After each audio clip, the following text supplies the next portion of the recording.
It's two star-studded lineups. Will Madrid get there again?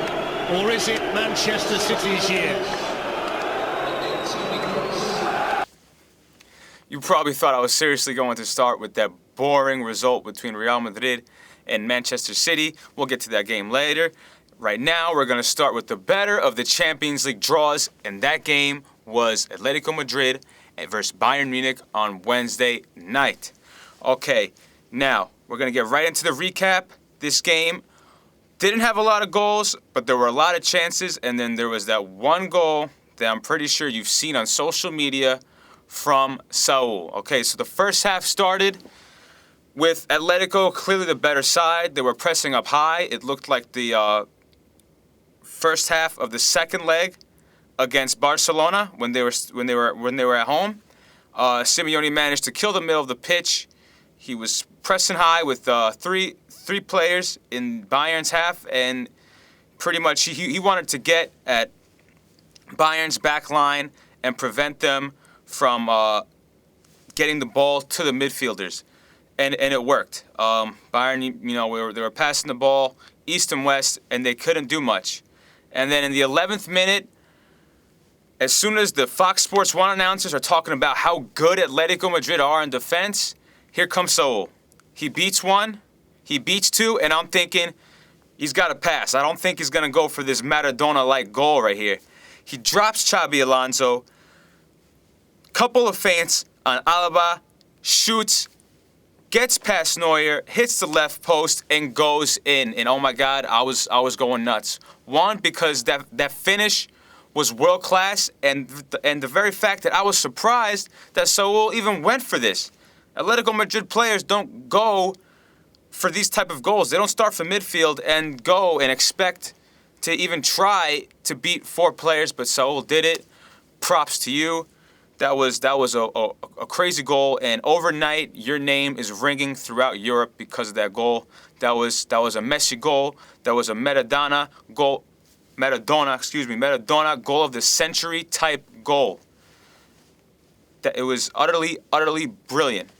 Now after that, Alaba tries to redeem himself. He tries to redeem himself, right? Because he knows that defending was poor. I mean, he wasn't the only one, but he knows that his attempt to stop Saul's chance was poor, and about 10 minutes into the second half, it's still 1-0, and Alaba is looking in front of him, and he sees this fortress, and he says, F it, I'm gonna go, Jesus, help me out here. 40 yards out, a blazer, and it hits the crossbar. It is, to me, it's moments like those that is the only way sometimes you're gonna beat Atletico. Individual brilliance and just individual genius. And unfortunately, it didn't go his way. Now, another play, a few minutes after that, Jose Jimenez, who has been out in injury, showed the world why Atletico fans rate him so highly. And it is in this play where Coman is coming down the right side, goes into the penalty area, and if you look at Jimenez, he knows exactly where to be to cover Oblak's left side, and he blocks the shot with a brilliant tackle. World-class play, world-class player, and it is that type of heart and passion that Simeone's players are renowned for. I mean, and also tactically, they just know where to be at all times. It's not going in. Now, around the 73rd minute, Oblak wasn't saved by the woodwork this time around. No, he set aside a brilliant shot from Vidal, who was clearly thinking the same thing Alaba was. Individual brilliance is going to help my team, but no, Oblak was there, set it aside, chance was killed. Now, a few minutes after that, Griezmann steals the ball, they fly up the field, Torres makes a diagonal run, beats Alaba, and then with the outside of his right foot, tries to diagonally chip it past Neuer, and it hits the left post.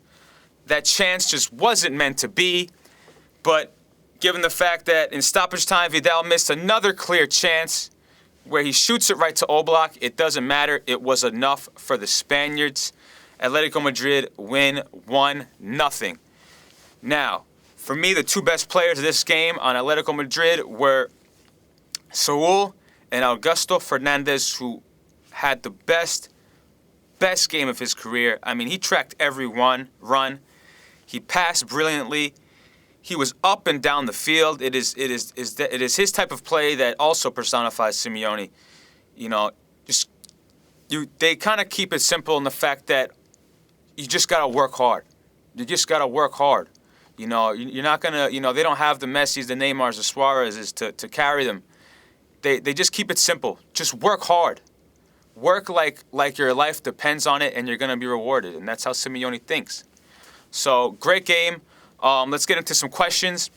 Guardiola benched Ribery and Thomas Muller. They came on in the second half, but by that point, Simeone hit default, stay compact, and there really wasn't. I mean, there was chances. Don't get me wrong, there were chances, but it might have been too little, too late for those two players to come on. Let me know what you think.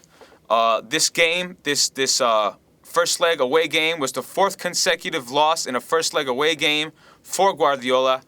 In 2014, he lost to Real Madrid. 2015, last year, lost to Barcelona. And this year, loses to Atletico Madrid.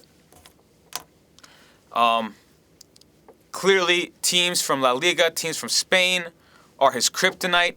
And it's very puzzling considering he's arguably one of the best coaches Barcelona have ever had. He's one of the best players Spain has ever had. And it's puzzling. You know, if there's a coach in the world you think would know how to beat teams from La Liga, you'd think it would be Guardiola, but he hasn't done it. Let me know what you think. Are they going to win at home? Which is, you know, the Allianz Arena is a very, very scary ground. The Germans, they are very passionate. They love Bayern, and it's going to be very difficult. So let me know what you think. And also let me know what you think about the Muller and Ribery being benched. All right, now let's get into the recap for Real Madrid versus Manchester City. Now, coming into the game, this is undoubtedly Manchester City's biggest game on the European stage. They're in the semifinal of the Champions League against Real Madrid, who are pretty much like the New York Yankees of soccer. They have so many titles, so much history. So this isn't new to them, but this is new to Manchester City. Obviously, Ronaldo is out. Benzema would be substituted off in this game. It was clear that he wasn't confident in his fitness and his health, and as a result, I believe Zidane opted to play more tactical, more cautiously. Now, this game there really wasn't much to point to in terms of highlights. In about the 83rd minute, Pepe had the best chance to put Real Madrid over the citizens, and Joe Hart, to his credit, comes up big. Joe Hart has been incredible all UCL season. He's been huge, you know, he was huge also in the quarterfinals against PSG. So, Joe Hart, you're a winner in this game. Pepe, obviously, you'd think of, you know, with a chance like that, he'd finish, but he didn't. But yeah, it was a chess match. Two teams feeling each other out, not committing that many players forward. You know, both teams didn't commit a lot of players forward. However, Modric, Kroos, and Bale were probably the players that took the most initiative to try to break Manchester City's organized defense. Modric, he had some two brilliant through balls in that game. He is, to me, the smartest player on Real Madrid. I know the Bales, the Ronaldos, the Benzemas, they get a lot of the credit, but Modric is the smartest player on that team. He connects the defense to the middle of the pitch, and from the middle of the pitch, he makes the little tiny details that get the ball to Ronaldo, Bale, and Benzema. To me, he was the best player on the field for Real Madrid. Clearly, the fact that it was just Bale in the front three, Modric took initiative and dribbled with the ball a lot more than he's used to. He's used to just getting the ball, quickly distributing, building up, wanting to get it again, and then quickly distribute it out again. But this game, he really realized that he had to use his feet to help his team. Question, is Real Madrid better defensively without Ronaldo? Now, given the fact that when the BBC is up front, I'm not saying that they don't defend, because when they beat Barcelona a few weeks ago, all three of those players did defend. But against the teams that they deem are lesser and inferior, they like to stay up the field. And as a result, Real Madrid, I feel like, get complacent because they know that their main goal is to usually feed these three players. And on Tuesday, that wasn't the case. Real Madrid realized that they had to be more cautious because one of the best players in the history of the game, Cristiano Ronaldo, wasn't there to score goals for them. So, I believe that created incentive for them to say, okay, our go-to goal scorer isn't here. We might not get the chances that we usually have so let's organize and be patient. And so it could be argued that Ronaldo makes his team a little more complacent on the defensive side of the game. But that shouldn't come as a surprise, honestly, because sometimes I feel like these Real Madrid players, they tell Zidane, Zidane, forget about tactics. Nosotros somos galácticos, and we're going to come and just score more goals than the other team. Forget tactics. I feel like sometimes that's how they come out, honestly. But regardless, Real Madrid are in the driver's seat. They didn't concede a goal. And now they're going to the Bernabeu with a clean slate. And that atmosphere at the Bernabeu is going to really fuel their aspirations toward going to another final. And they're in a good position to see off the citizens at home without a doubt. Now, okay, predictions. Atletico Madrid obviously have an uphill battle, even though they did win the first leg at home, because the Allianz Arena, historically Bayern do play their hearts out there, but there's also no reason to believe that Atletico can't keep them off the score sheet in Germany. This defense is that good. I mean, I don't think we need to keep, talking about this defense because time and time again they're proven that they're incredible. You know what I mean? Some people say, putting players behind the ball is easy. Yeah, in theory it's easy, but keeping Bayern Munich and Barcelona at bay and neutralizing their chances is not easy, people. It's not easy, and that has to do with one man, Diego Simeone. So I'm picking Atletico Madrid to win. I don't like to give scores because it really is not important to me. To me, it's just either they're going to win or they're not going to win. And to me, I believe they're going to win. However, I also wouldn't be surprised if Bayern Munich do get the better of this team and go through to the final.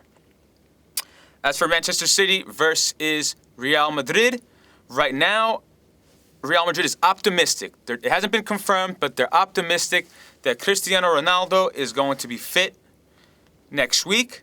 Now, if he is fit, my pick is for Real Madrid to go through. If he's not fit, I wouldn't be surprised if Manchester City upset Real Madrid at the Bernabeu, given the fact that they're kind of Jekyll and Hyde sometimes. And if it wasn't for Ronaldo, I don't think they would have beaten Wolfsburg in the quarterfinal at the Bernabeu. So to me, Ronaldo is the key player here. If he's in the team, they're gonna go through. If not, then I don't know. So yeah, we're gonna have to see next week who goes through and who doesn't. Follow me on Twitter at @C_V_news. I do these vlogs every week, so tune in, subscribe to Chess Match on the Pitch, and comment below who is going to the final. I will see you next time, folks. Un día cualquiera no sabe